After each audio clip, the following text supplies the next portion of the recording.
ഇന്നത്തെ ആനപ്രേമികൾക്ക് ഒരുപാട് പരിചിതമല്ലാത്ത ഒന്ന് രണ്ട് പേരുകൾ ഞാൻ പറയാം. കൂറ്റനാട് രാജശേഖരൻ, കൂറ്റനാട് മധുവും, അതുപോലെ കൂറ്റനാട് അയ്യപ്പൻകുട്ടിയൊക്കെ നിന്ന് പോയിരുന്ന, അല്ലെങ്കിൽ ആ ഒരു ആനകളാൽ അറിയപ്പെട്ടിരുന്ന ഒരു നാടായിരുന്നു കൂറ്റനാട് എന്ന് പറയുന്നത്. പാലക്കാട് ജില്ലയിലെ കൂറ്റനാട് പയ്യട തറവാട്ടിൽ ഇത്രയും ആനകൾ താമസിച്ചു പോയിട്ടുള്ളതിൽ ഇന്ന് അവശേഷിക്കുന്ന ഒരു ആനയാണ് കൂറ്റനാട് വിഷ്ണു. ഇപ്പോഴത്തെ ആനപ്രേമിക സുഹൃത്തുക്കൾക്കിടയിൽ ഒരു പക്ഷേ വിഷ്ണു ആനയെ എല്ലാവർക്കും അങ്ങനെ അറിഞ്ഞോളണമെന്നില്ല.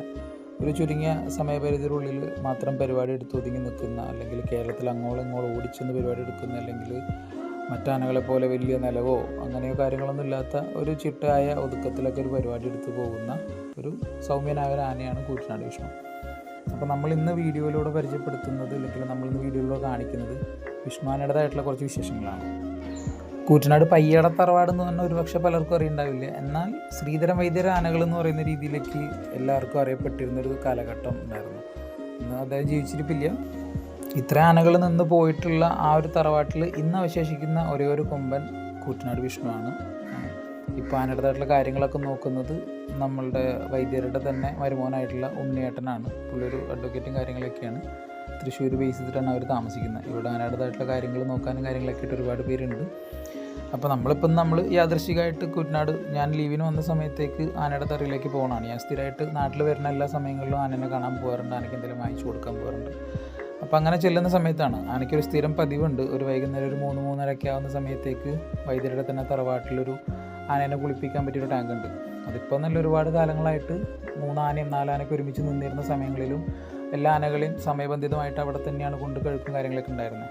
അപ്പോൾ നമ്മൾ ജസ്റ്റ് കൂറ്റനാടിക്ക് കയറിയ സമയത്തേക്ക് ആനയുടെ അടുത്ത് പോയി, കൂട്ടുകാരും നാട്ടിൽ നമ്മുടെ പിള്ളേരൊക്കെ ഉണ്ടായിരുന്നു, എല്ലാവരും കൂടെ പോയി സംസാരിച്ച് അങ്ങനെ ഇരുന്നു. ശ്രീധരൻ വൈദ്യർ വാങ്ങുന്നതിന് മുന്നേ നമ്മളുടെ കൂറ്റനാട് തന്നെ അടുത്ത് കിടക്കുന്ന ആമക്കാവ് അമ്പലത്തിലെ ആനയായിരുന്നു ഈ വിഷ്ണു ആന. ആമക്കാവ് വിഷ്ണു എന്നാണ് അറിയപ്പെട്ടിരുന്നത്. അവിടുന്ന് പിന്നെ കൈമാറ്റം ചെയ്തിട്ടൊക്കെയാണ് നമ്മുടെ അടുത്തേക്ക് എത്തിയേക്കുന്നത്. ഇപ്പോൾ ആനയ്ക്ക് ഏകദേശം എനിക്കെൻ്റെ ഓർമ്മ ശരിയാണെങ്കിൽ കുറേ നാളായിട്ട് നമ്മളെ കൊപ്പം സ്വദേശിയായിട്ടുള്ള ഉണ്ണിയേട്ടനായിരുന്നു ആനയ്ക്ക് ചുമതലുണ്ടായിരുന്നത്. കൊപ്പത്ത് കറക്റ്റ് എനിക്കല്ല, കൊപ്പം ഉണ്ണിയേട്ടനാണ് എല്ലാവരും അറിയാം. കണ്ടാൽ എല്ലാവർക്കും അറിയുന്ന ആനയാണ്. കുറേ നാളായിട്ട് വിഷ്ണുവിനോട് കാര്യങ്ങളെല്ലാം നോക്കി നിന്നിരുന്ന പുള്ളിയാണ്. ഇപ്പോൾ പിന്നെ പുള്ളിയുടേതായിട്ടുള്ള ശാരീരികമായിട്ടുള്ള അസ്വസ്ഥതകളും കാര്യങ്ങളൊക്കെ ആയിട്ട് പുള്ളി ആനമെന്ന് ഒഴിഞ്ഞു. നിലവിലിപ്പോൾ പട്ടാമ്പിക്കാരനായിട്ടുള്ള, അല്ലെങ്കിൽ പട്ടാമ്പി സ്വദേശിയായിട്ടുള്ള വാസുവേട്ടനാണ് ആനയ്ക്ക് ചുമതല നിൽക്കുന്നത്.